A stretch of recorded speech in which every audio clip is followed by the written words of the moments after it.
Today, we're excited to talk about trade relations and business opportunities with our good neighbors to the north. As you will learn, Ohio's and Columbus's ties to Canada go way beyond hockey. First, let's thank our partners, the Columbus Council on World Affairs and Patrick Tarian, who is here today. Thank you, Patrick.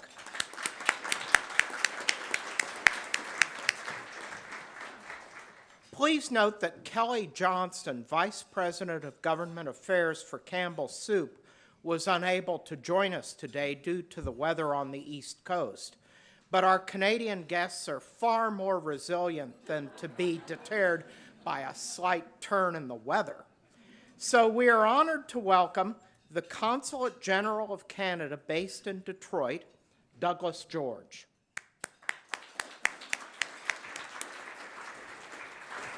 The Quebec government representative based in Chicago, Eric Marquis.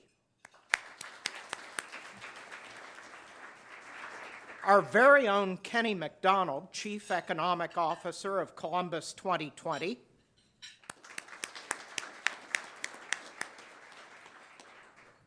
And Daniel Yutso, attorney at Dickinson Wright. Douglas George will provide opening remarks, and then Dan will moderate the discussion. Mr. George, the podium is yours, sir. Okay, thank you very much for that kind introduction. Not only are Canadians hardy, we're smart. We came early so we could watch the NHL All-Star game. I'd like to thank the Columbus Metropolitan Club for arranging today's luncheon, and for the interest of everyone here in attending this to find out what's going on in the Canada-Ohio relationship. I'd also like to thank Patrick and the Columbus Council for World Affairs. I would especially like to thank Andy Campbell for all that he's done in arranging this. As you heard, I am Consul General of Canada's and Canada's senior representative here in Ohio. I'm located in that state up north. I learned to describe it that way when I'm here. But I am a native of Sarnia, Ontario, which is a border community with that state up north. And my connections with the U.S., my understanding of this region actually runs quite deep. I'll say a couple words on the Canada-U.S. relationship. It is the deepest and most comprehensive bilateral relationship in the world. We have bilateral relations across the board in almost every sphere. We cooperate in international fora on all sorts of issues, including dealing with ISIS, dealing with the issues in the Ukraine. We work together on mutual defense through NORAD and have done for decades and decades. We are jointly responsible for the stewardship of the Great Lakes, and we play in many of the same sporting leagues. I noticed a few Canadians in the NHL All-Stars. But today I'm going to focus on one other aspect. We have the world's largest two-way trade and economic relationship. It is, at times, the numbers are staggering. Our trade flows are $734 billion in terms of exchange of goods and services. You could throw in a pile more on investment. What that works out to is $2 billion each and every day in two-way trade between our two countries. Here in Ohio, the numbers are two-way trade is $37 billion. And it's a little bit in Ohio's benefit because you sell us $20 billion, we sell you $17 billion. What that trade brings to Ohio, there are 309,000 jobs in the state of Ohio dependent either on the trade with Canada or people who are working for Canadian companies that have invested here. This is bringing growth and prosperity to this state. Now, what do we trade? We sell you oil, we sell you auto parts, we sell you automobiles, we sell you aerospace, we sell you agriculture. What do you sell us? You sell us auto parts. You sell us cars. You sell us aerospace. You sell us plastics. What you're seeing is not that we are sending you finished goods. We're building things together. In fact, some people think in the auto industry that some parts can cross the border 5, 6, even 7 times before the car finally rolls off the end of the assembly line and gets sold. So we'll buy parts here, put them in a car up there, sell it back to you, or, more importantly, we've started selling them around the world. The ability of us to work together, to build together, means we're much more effective at competing internationally. And that's really where the interest is. I'll talk a little bit of Ohio's biggest import from us, oil. Now, I was ambassador to Kuwait until the end of April. They have lots of oil. Everyone thinks Kuwait, Saudi Arabia, Venezuela. We have, well, I think the 3rd largest stocks of oil in the world. Canada is your biggest energy supplier to the United States, and not just in terms of oil, but natural gas, electricity, even the uranium that goes into nuclear power plants. We are your #1 supplier, and our energy relationship is highly integrated. Oil and gas pipelines across the borders. We're hoping for maybe one more oil pipeline down the road. The electrical grids across the borders. We're completely interrelated on electricity. When there's a problem on one side, it affects the other. When there's benefits on one side, it affects the other. And we work very much as partners when talking about environmental and energy security.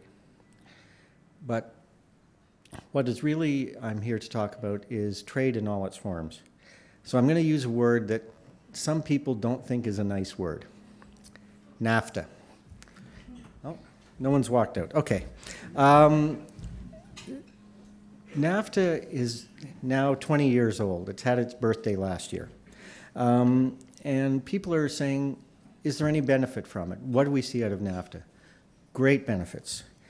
The trilateral trade between our 3 countries nearly quadrupled in that period, from $289 billion in 1993 to over $1.1 billion in 2013. But investment in each other's companies has increased 6 times. And this is important.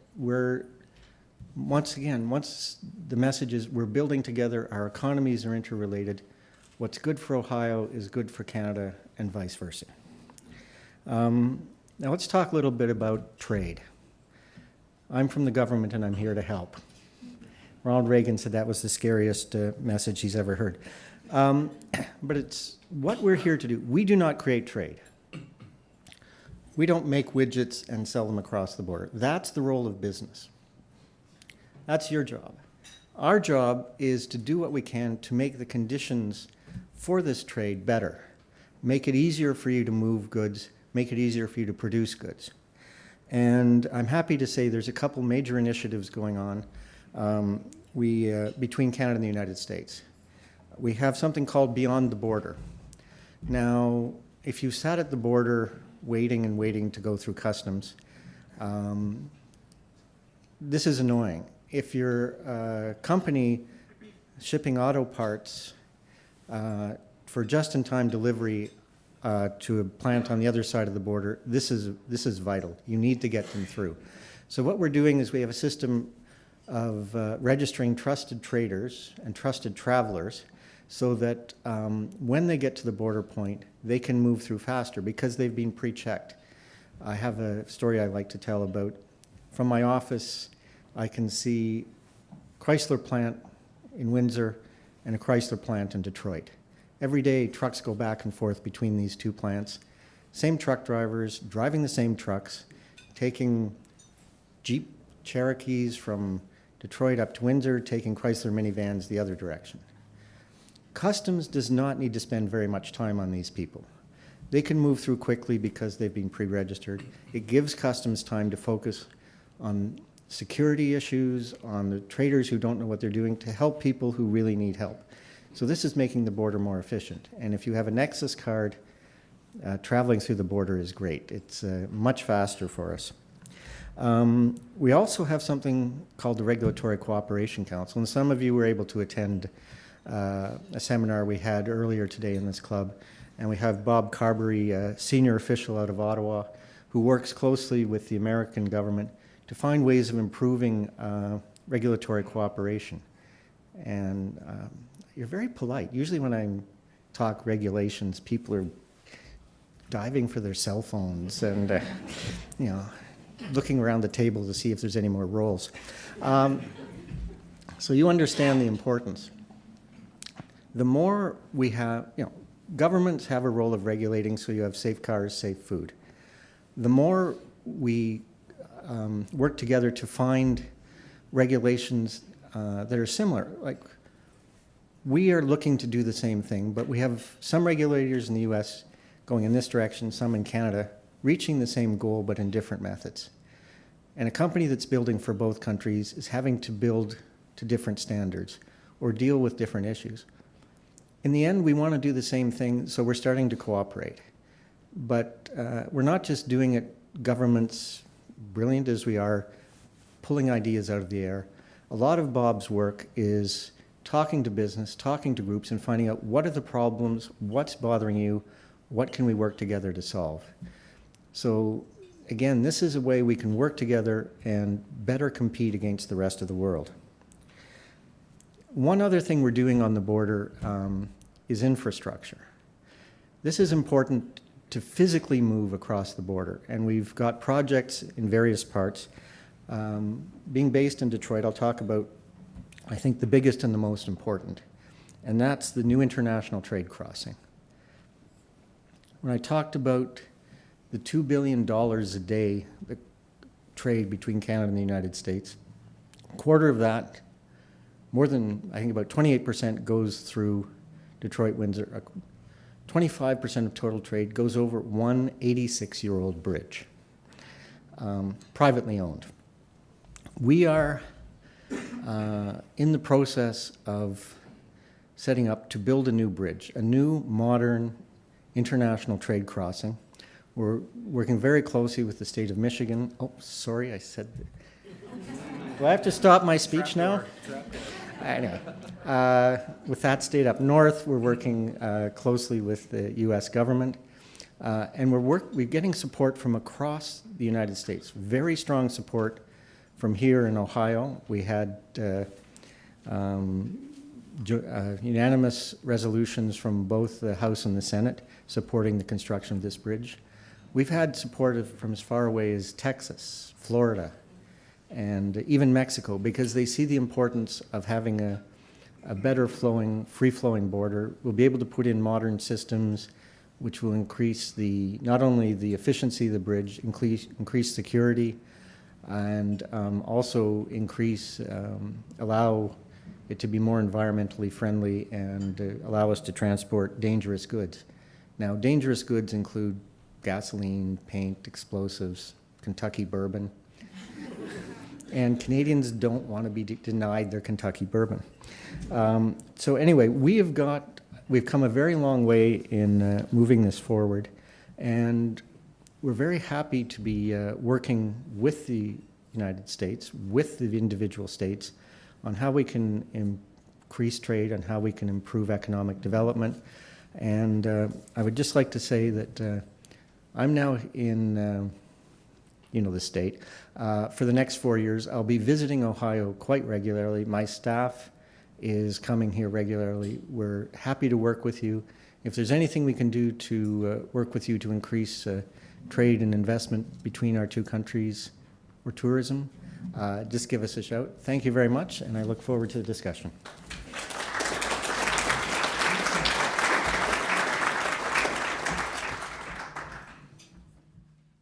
Good afternoon. Thank you, Consul General. Again, I'm Dan Utso. I'm an attorney with Dickinson Wright, where I practice law with about 400 of my closest friends located throughout the United States and certainly right here in Columbus. A number of us are here today, and directly relevant to our proceedings this afternoon is that we're one of the few law firms, and frankly the only one in our neck of the woods that has full service offices in Canada, and several of our Canadian colleagues are here today with us. We're two countries under one roof, as we like to say, and we're quite privileged to have our relationship with the Consulate General of Canada in Detroit, as well as the government of Quebec. And it was a privilege today to host Bob Carberry to meet with a number of stakeholders here in Central Ohio to talk about Regulatory Cooperation Council.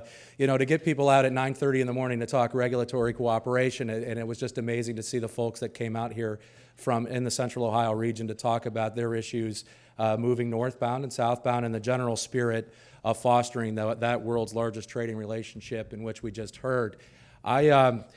I want to thank the Columbus Council of World Affairs as well and the Columbus Metropolitan Club for their support for this activity. I want to share the story with Columbus 2020 this is day 4 of 8 days of Canada in Ohio. It makes sense that at Hump Day we are here at the Columbus Metropolitan Club, and I told Kenny and Matt at Columbus 2020, I said, I think we want to do a Big Bang Canada Day week, and if you ever doubt that these folks can close, they said, we'll get you the NHL All-Star Game, and away it went. So we started there Sunday. The downside is I don't think we've had this many Canadians in Ohio since the War of 1812, so I'm starting to wondering if this is the first wave of the invasion here. But with that being said, I'm often asked the question, I've been doing Canada-U.S. work for about 15 years. I'm originally a kid I'm a Buckeye true and true. I'm from northeastern Ohio and went to our little land-grant college here on 12th and High.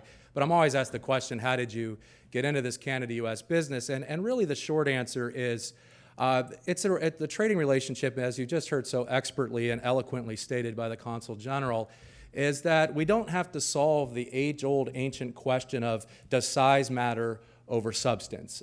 But that being said, the fact is, you've heard, it is the world's largest two-way trading relationship. And more importantly, it's the world's most integrated trading relationship. Roughly 1/3 of the companies that operate between Canada and the United States are companies doing intra-firm trade. Companies like Magna that are here today, or NetJets, or Momentive here in town, or Cardinal Health, et cetera, et cetera, et cetera. Scott's that have operations on each side of the Canada-U.S. border. And the other third, as the Consul General mentioned, are in long-standing supply chains.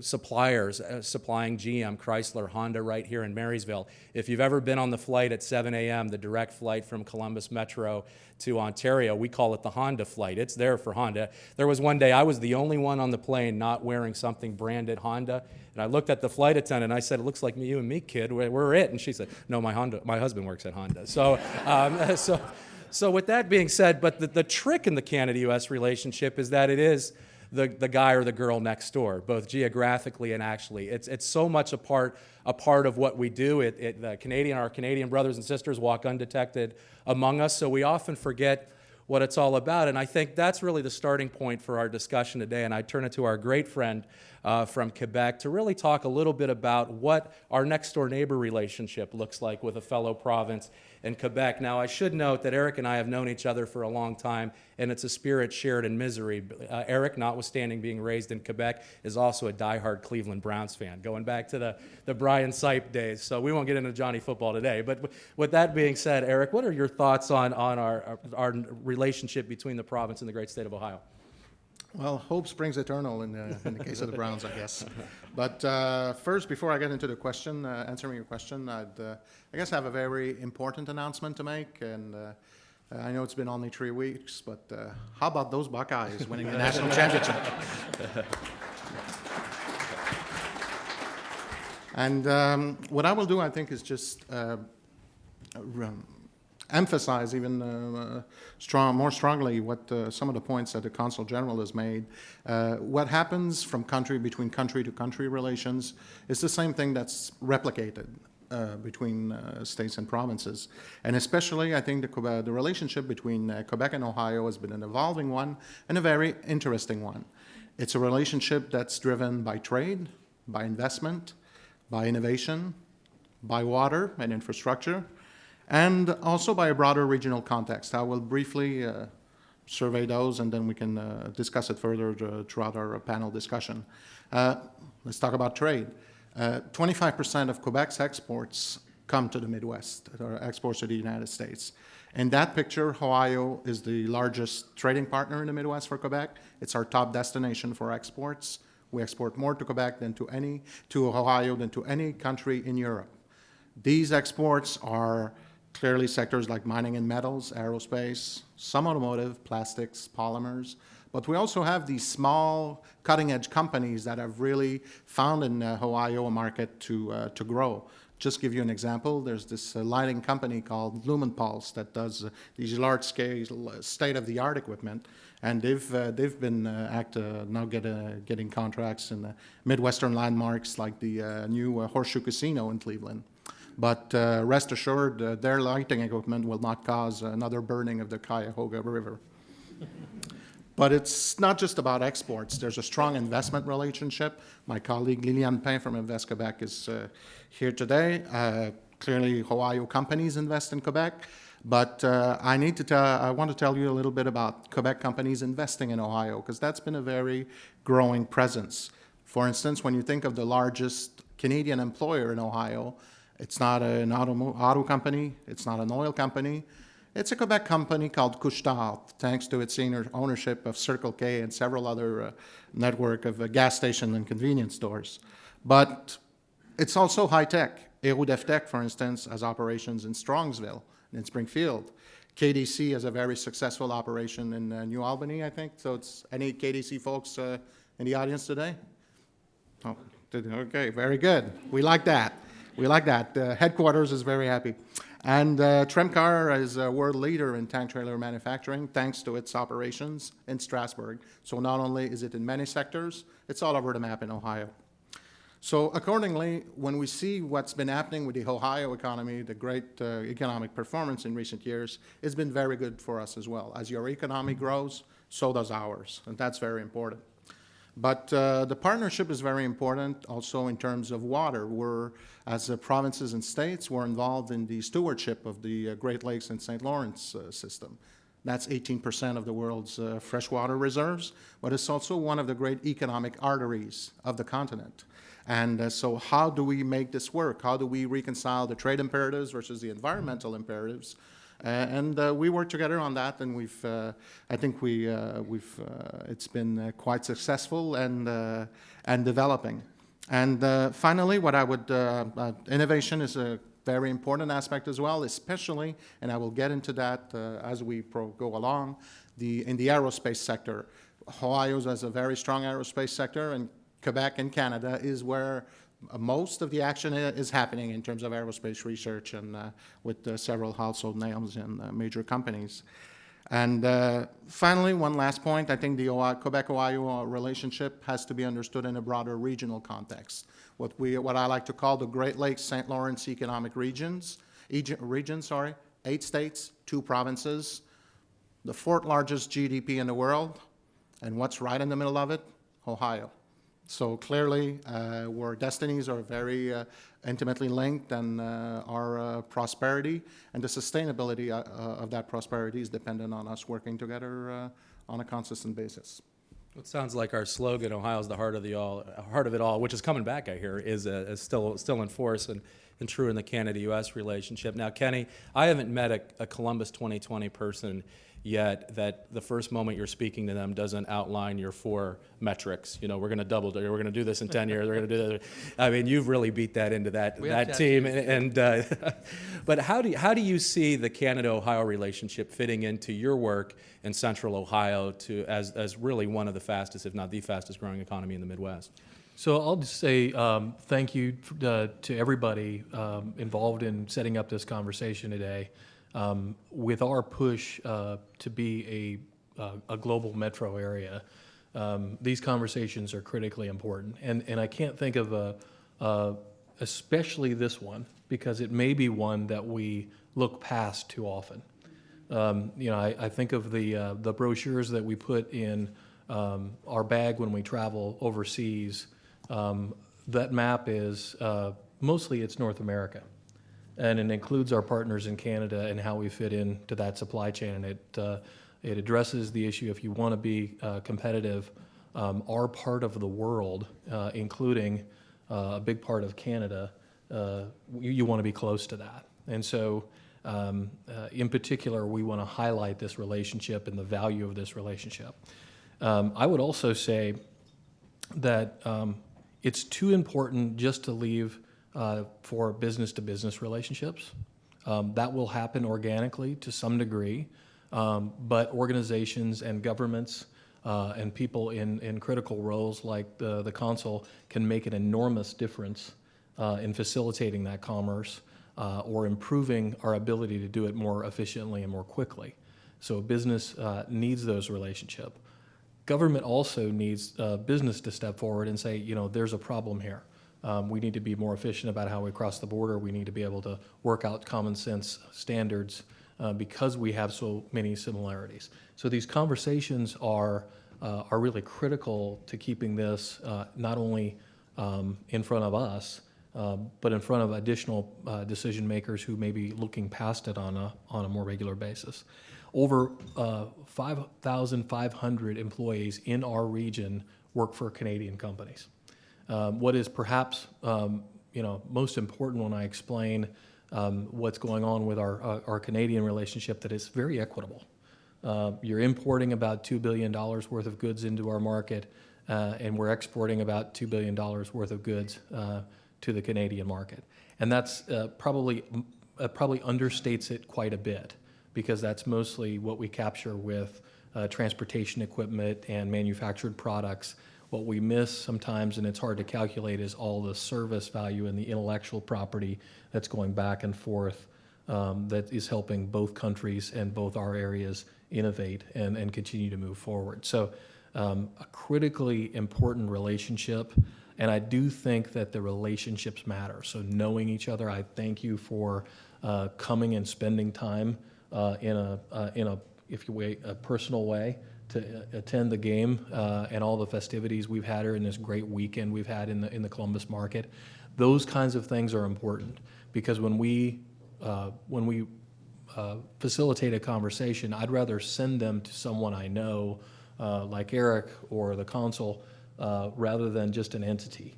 And so whether that's facilitated by a firm like Dan's or our personal relationship that we develop at things like this, it is a critically important thing. And we're going to keep it front and center in a lot of different ways going forward, more so than we have in the past. And each of you touched on, and certainly, and perhaps starting with the Consul General, and I'll open it up to each of you, is where do you see the opportunities in the future in moving forward for Central Ohio, Canada-Ohio relations? One thing I'm always struck by is when we're out with our global clients, companies in Germany and China and elsewhere, and they're looking at investing in our region, and they say, oh, well, you're only a few hundred miles from Canada. And I got to be honest with you, sometimes we don't think outside Columbus, Cleveland, Cincinnati, our next door neighbors. We kind of forget about all of that. But the rest of the world sees us, as Eric mentioned, as the 8 Great Lakes states and 2 provinces for investment decisions, workforce, et cetera. But we don't necessarily see ourselves that way. I could see that as a barrier. But where are the opportunities? And Consul General, you're one of the leading experts in kind of international trade and international trade dynamics. How does the rest of the world look at us? How do we capture that as a region and defining that as broadly as possible? Well, there's many ways of answering it. I'll talk a little bit about what Canada is doing to try and improve our situation, which we expect will help Ohio and other places. As I said, we're competing internationally. The NAFTA has had huge economic benefits, huge competitiveness benefits for all 3 countries. But now we're looking how we improve on that. Canada has negotiated and signed an agreement with the European Union. We're still working through the fact that they have to translate it into 20 languages, and then the lawyers get at it. No offense, Dan. But we expect it'll be there in 2 years. This gives Canada access to one of the largest and richest markets in the world, Greece economic troubles notwithstanding. This means that Canadian companies are going to have special access into the EU. If you're working with Canadian companies, this could be a benefit for this region. All of us are working, Canada, US, Mexico, are part of the Trans-Pacific Partnership. Again, this is opening up a market that represents 40% of the world. I don't have the statistics at my fingertips, but I think it's $28 trillion in GDP. If we can open this up, again, it's presenting great opportunities for us to move forward. But I think one of the things that I'd like to say, based on who we've been talking to and meeting, Canada and the U.S. are not going to be competing on low wages. We're competing on innovation. We're competing on our ability to think, to design new things, intellectual property, and working together to be as efficient as possible.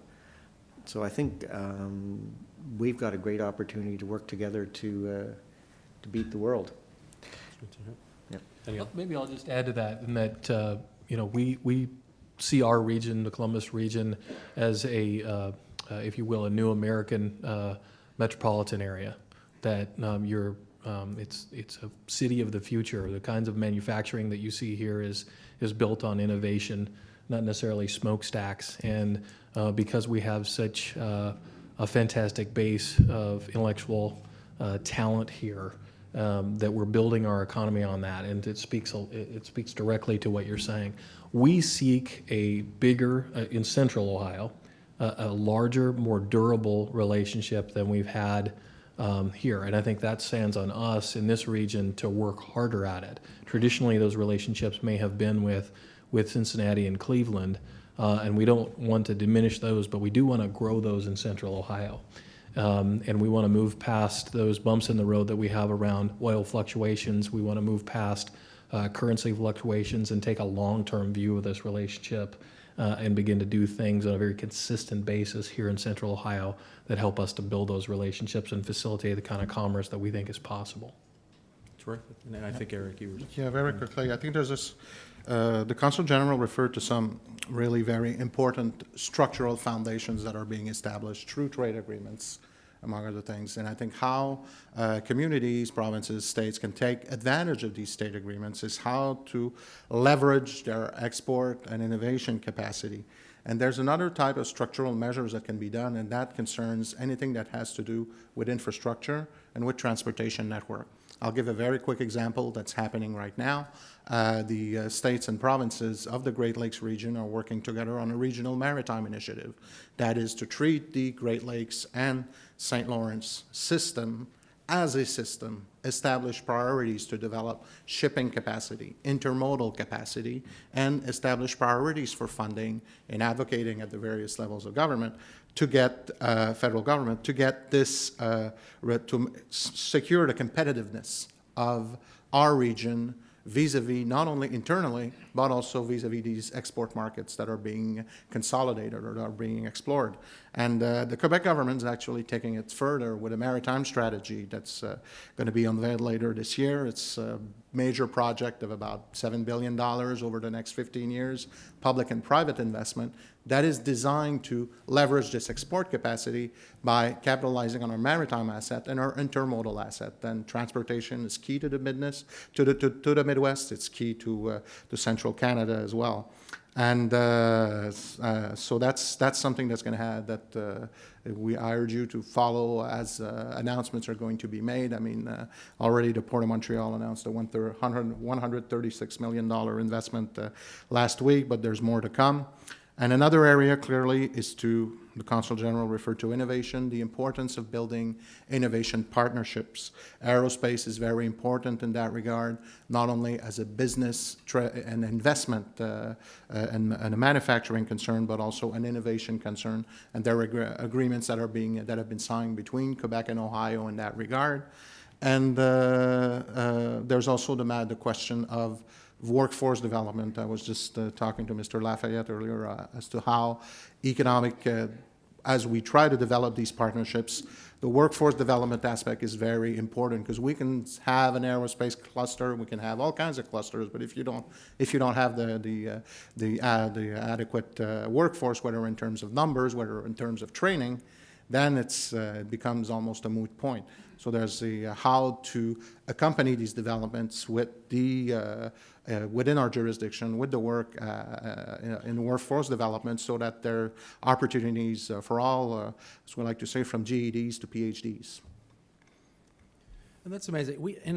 We're coming towards the witching hour. In just a few minutes, we're going to move to audience questions. So start tying your shoelaces and before you walk to the microphones. But I'd like to finish with this kind of thought. You know, we're all talking about how we have to shine a spotlight, and the Columbus Metropolitan Club is a terrific forum for doing so. But but where do we go from here? You know, how do we keep this from being a one and done or a one-hit wonder and continue the momentum forward? And I think that's the question that we're all challenged with, is what do we do as a next step? We've all been evangelized, whether it's on regulatory cooperation or the importance of Canada-Ohio.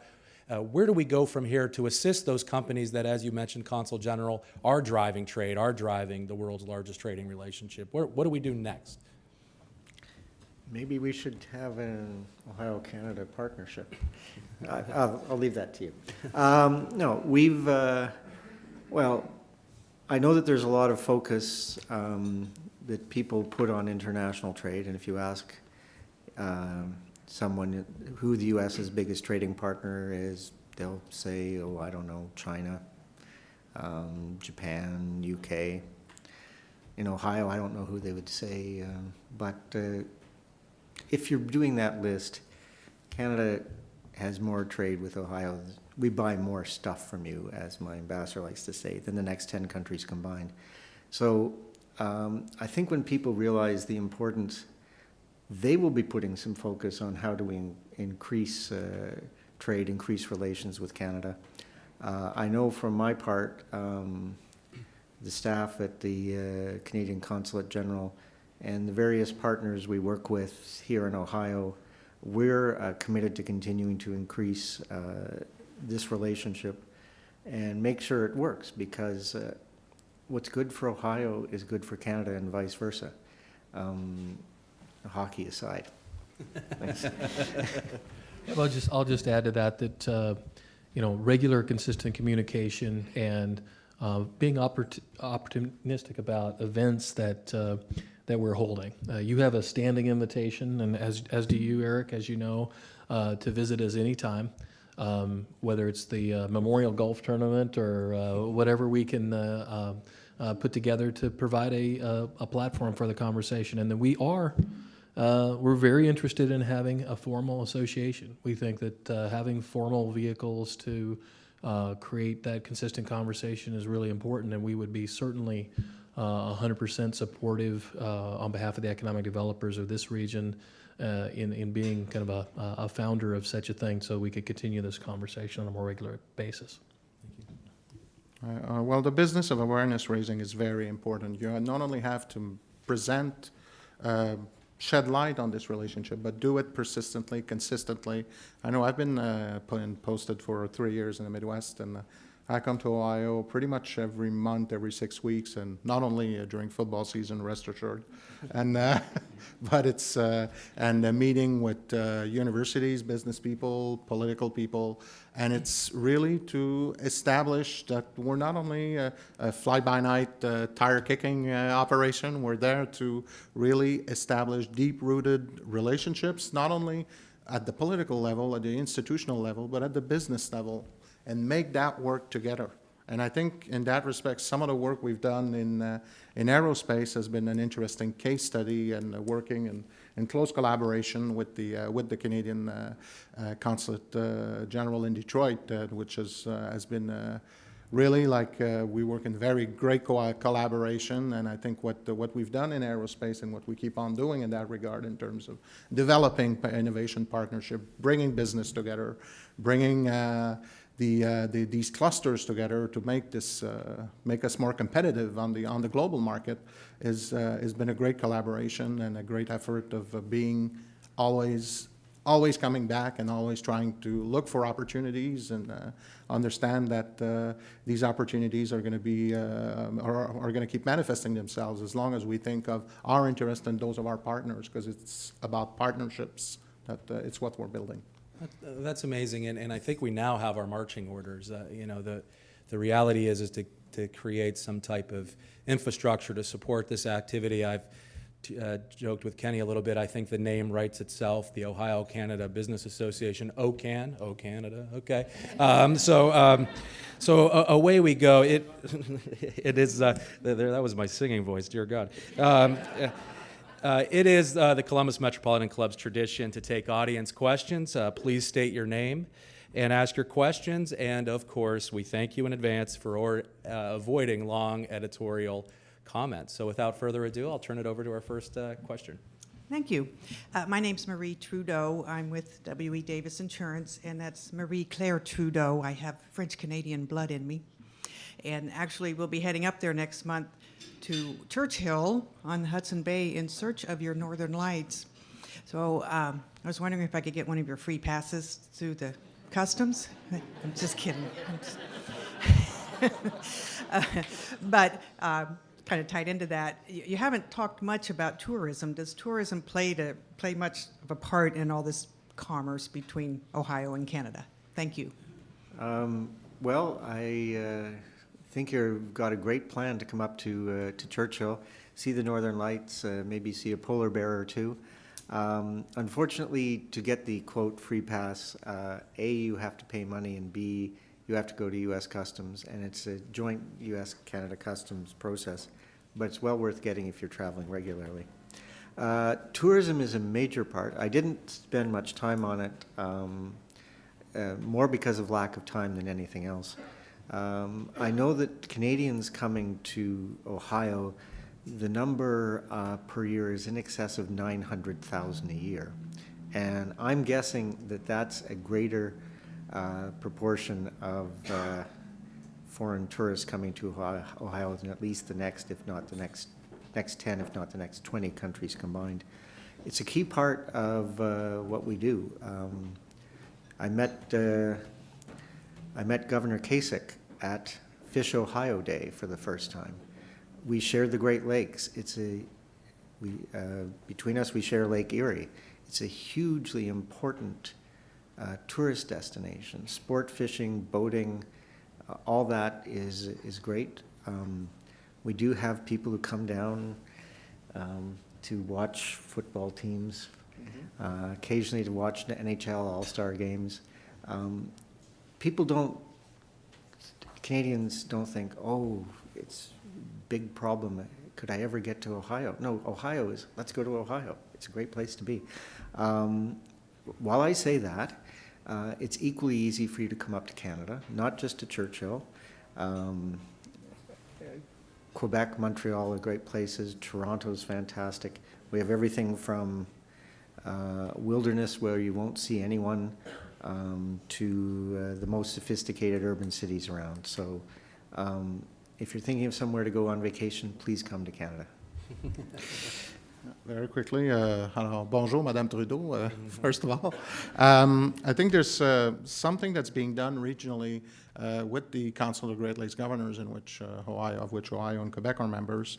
They're actually going to be meeting in Quebec City next June, and there is the concept of having facilitating a regional tourism initiative, because one of the problems for people that are going to be coming in from outside the region is to, if you travel to, how many times do you have to show your passport, or how many crossings you have to go through, and it's so there's some reflection that's being done in that regard and developing that concept of a two-nation vacation.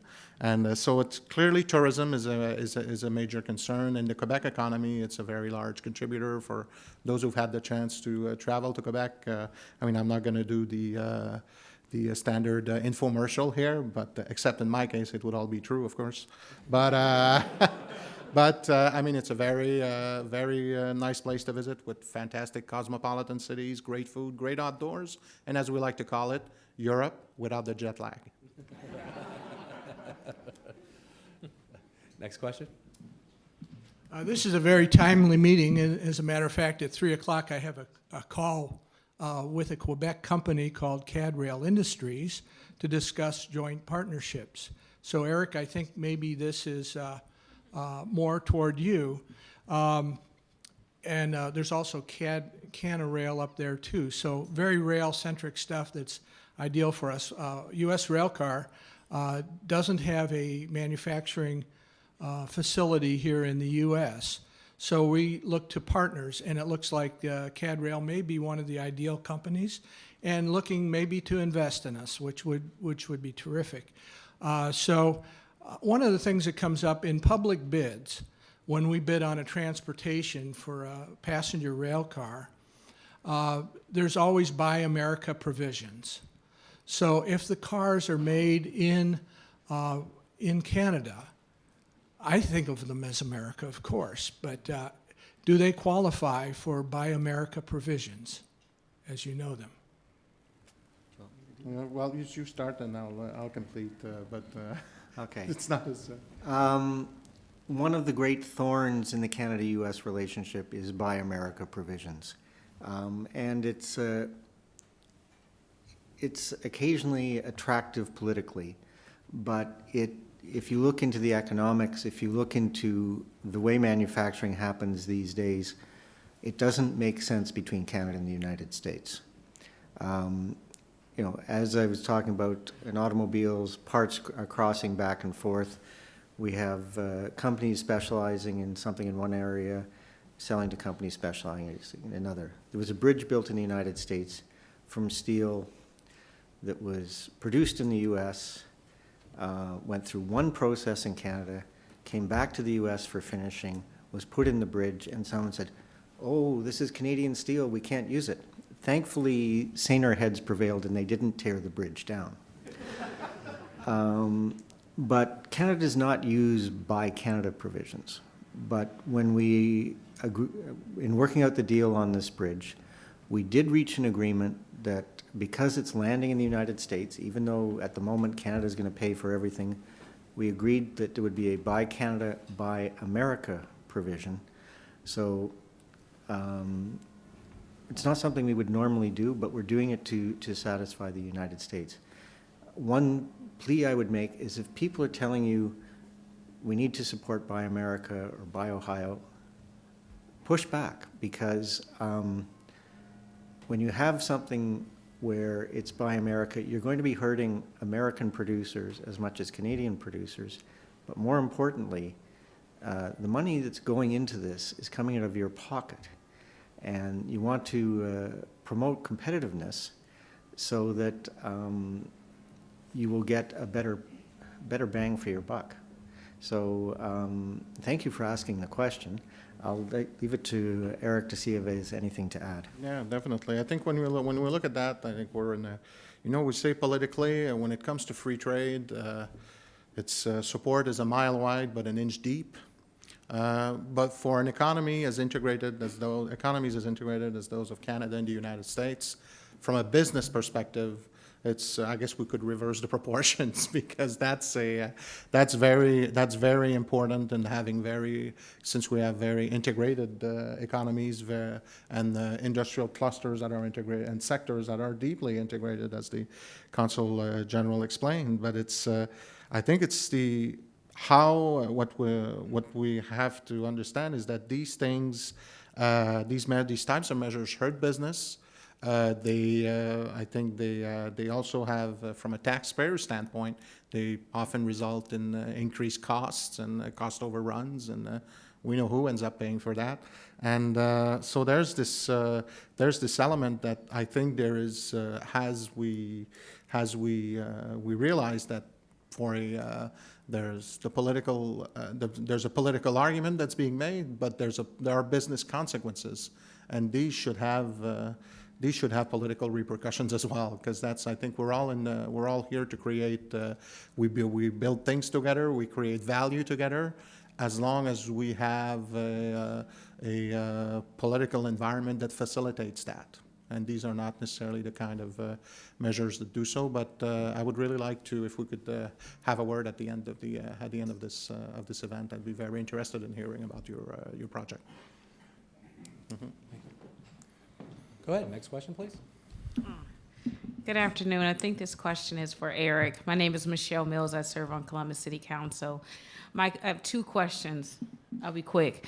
But my first question is, you talked about something very important, and that is a concern of mine, and that's the workforce development as we grow. And I wanted to know if you would share some of the strategies that you may have used, again, using your example of from the GED to the PhD, in terms of workforce development, and any strategies you share with us today as we look at growing and making sure that we can keep pace for businesses. My second question would be, are there any other strategies and other roles for government when it comes to building and creating businesses and giving them a platform for participating internationally besides regulations? Is there another role that we can be more supportive of from the business side that makes international opportunities more of a reality for businesses in our region? Well, first, I mean, thank you for the question. I think it's it's a very pressing topic because, I mean, the issue of workforce development is at the heart of any economic development strategy. I think there's a couple of things I would like to share. One that's really from a high-tech sector, one from a more traditional manufacturing sector.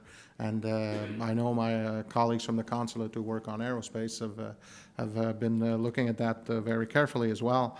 But the way Quebec has it in terms of training the workforce for the aerospace industry is that you have, first of all, the research and university and community colleges that are involved in teaching and research are working together as part of a consortium, which has been a very great from a research standpoint. But in terms of workforce development, what you have is a partnership between industry and the colleges and universities where the industry has a direct input into the the course offering and what's being taught in terms of internships and all that, so that the training is directly adapted to the needs of industry.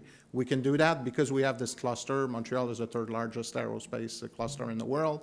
So you got the research institutions, you got the big companies, you got the smaller suppliers, and you got the different network of collegiate and university institutions that are involved in that. And it's been a great success story. And I think it's something that we don't, I don't want to say we're, in that respect, we're an education to the world or anything, but I think it's something that works, and it's something that can apply in many other contexts. But it's, some might say maybe it's easier because it's a high-tech sector, but we've looked at some of the things that have been done also, like there's some regions in south central Quebec that are semi-rural, where there's a strong plastic sector, plastic and molding sector, where industry has done the same thing with the high school programs and technical colleges program to get the same kind of results. And that's very important in regions like that, because if not only does it help keeping a company vibrant and prospering and growing, but by keeping it by providing jobs and economic opportunities for the young people, they're going to stay in their region, and it's going to keep those communities and regions, prevent them from becoming devitalized.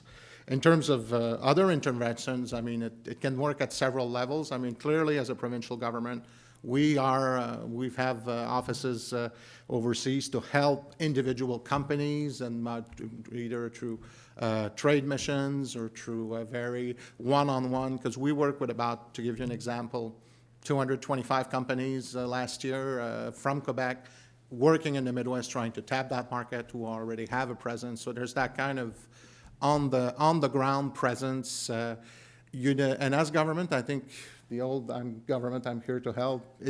We have to be flexible. We have to adapt our programs and our interventions to the needs of industry, and try to sometimes raise awareness about markets and opportunities that they would not have been thinking of. If I could just add a couple of points to an excellent answer.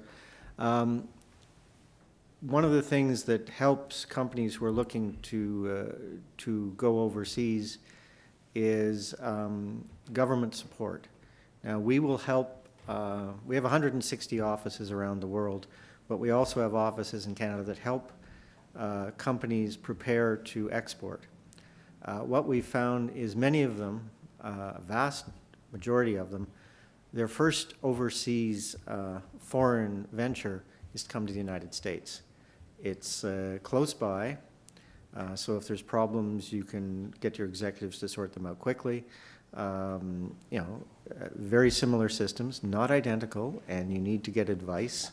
And you get used to the paperwork needed to take people across borders, take goods across borders, how to deal in a foreign place. And I'll note that we gave a Doing Business in Canada seminar with PNC, Dickinson Wright, and others yesterday here. We're doing one in Cincinnati. We're doing one in Cleveland. We're working to help companies both trade and invest. So if you're dealing with companies that are thinking of going internationally, you may want to point them towards Canada first.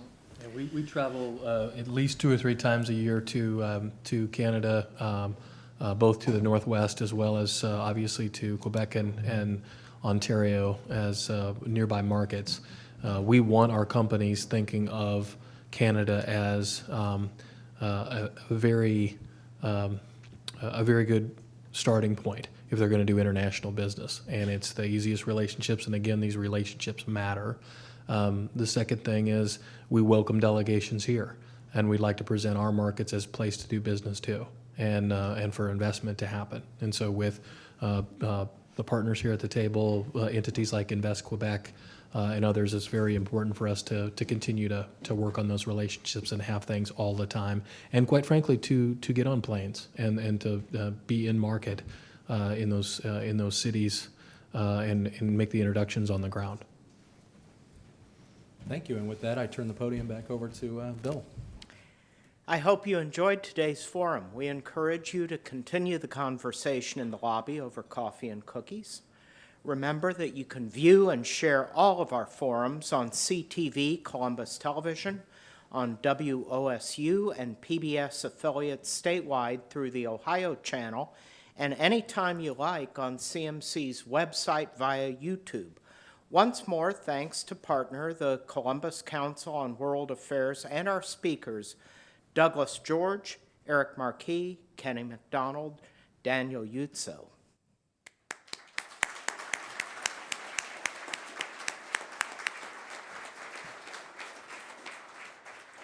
And thanks to all of you for being here. We look forward to seeing you at CMC again soon. We are adjourned.